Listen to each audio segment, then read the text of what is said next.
Hi guys, this is Noah with Broken Arrow Bison. So we've got the buffalo moved into this next pasture here. And a couple things I wanted to be able to mention was we had a couple calves get out on this side right over here. Now this is 3 strands of 1/2-inch tape.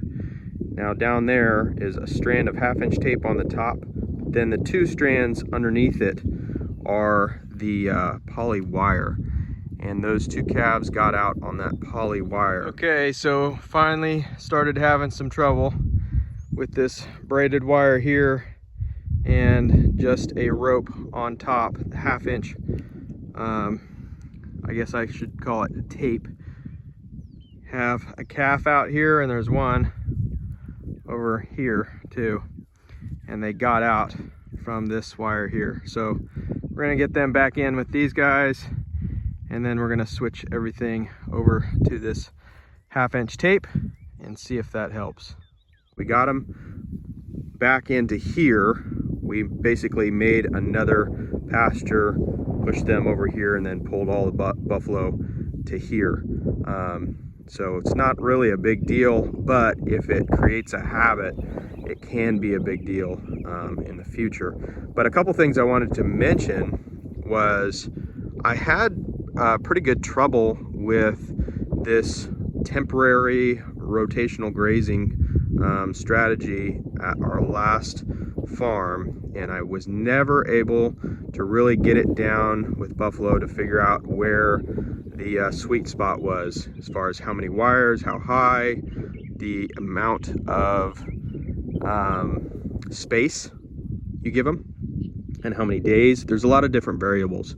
Anyways, that's what we're doing right now. We're doing some experimenting, trying to get that sweet spot.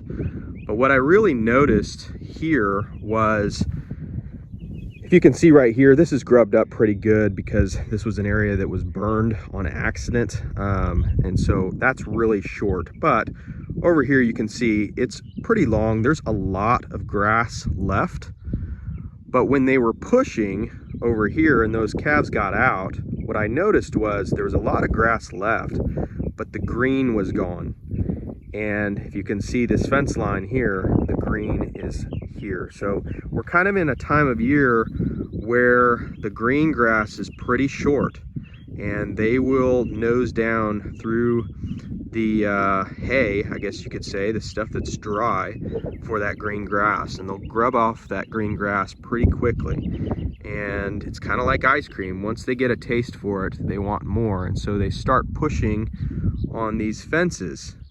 And what I didn't realize was that I had a tree down on one of the sides way back here, and it was grounding out the fence just enough to where it wasn't giving them a good shock. So they were pushing underneath that fence, and then they just decided to push through. So just things to learn. Always keep your fence hot. That's kind of a given, but you always want to check it to make sure. And it was just within a couple days that it was down. So I think the plan right now is to make sure this is hot. I'm going to check it every single day to maybe get them back in that habit of that this is a hot line, because I think once they push it and push through, you're probably going to have issues in the future. So we're going to make sure this is hot every single day, and once we can get them to where they're comfortable here, even though there's no green grass, we've got about another day's worth of letting them graze on this, and then they will be moving to this area here. And this area is pretty large. I need to measure it. It's probably 6 or 7 acres. And so they're going to be on this for probably a week or a week and a half. They've been on these acre pastures for about 3.5 days, and that's about where I want it. You want them to only take down approximately 25 to 30%.